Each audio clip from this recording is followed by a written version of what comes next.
Makeup related অনেক কথাই তোমাদের সাথে শেয়ার করি, তাই আজ ভাবলাম একটা গল্প তোমাদের শোনাই।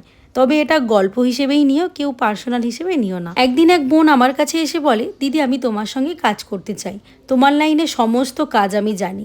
এর আগে আমি একটা পার্লারে কাজ করতাম, সেখানে সমস্ত কাজ আমার শেখা আছে। তখন আমি তাকে বললাম, ঠিক আছে তোমাকে আমি কাজ দিতে পারি, তবে একটা পরীক্ষা আছে, তুমি যদি পরীক্ষাটাই পাশ করতে পারো তবেই তুমি কাজ পাবে। মেয়েটা আমার সমস্ত কথা শুনে বলল, ঠিক আছে নাও পরীক্ষা, আমি তো সমস্ত কাজ জানি।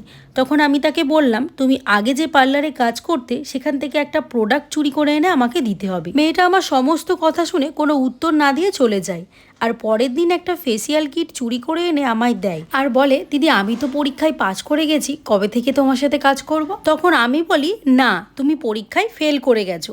মেয়েটা অবাক হয়ে আমার দিকে তাকিয়ে বলে, কেন? তখন আমি বললাম, দেখো যে মানুষটা অন্যের দোকানে চুরি করতে একবারও ভাবলো না, ভবিষ্যতে যে সে আমার পার্লারেও চুরি করবে না তার কি কোনো গ্যারেন্টি আছে? আর আমার ব্যবসায় কর্মচারীর থেকেও দরকার একজন বিশ্বস্ত মানুষের, যেটা তোমার মধ্যে নেই। তাহলে মোরাল অফ দ্য স্টোরিটা কি দাঁড়ালো বলো তো? দুষ্ট গরুর থেকে শূন্য গোয়াল অনেক ভালো। কেউ যদি কাজবাজ না জানে তাকে তুমি শিখিয়ে নিতে পারবে, কিন্তু তার ক্যারেক্টার কখনো চেঞ্জ করা যায় না। আবারও বলছি, এটা একটা গল্প হিসেবেই নিও, কেউ পার্সোনাল হিসেবে নিও না। যাই হোক, আমার এই আজকের ব্রাইড লুকটা কেমন লাগলো তোমাদের অবশ্যই কমেন্ট করে জানিও। আর আজকের এই গল্পটা তোমাদের কেমন লাগলো সেটা কমেন্ট করে জানাতে ভুলো না।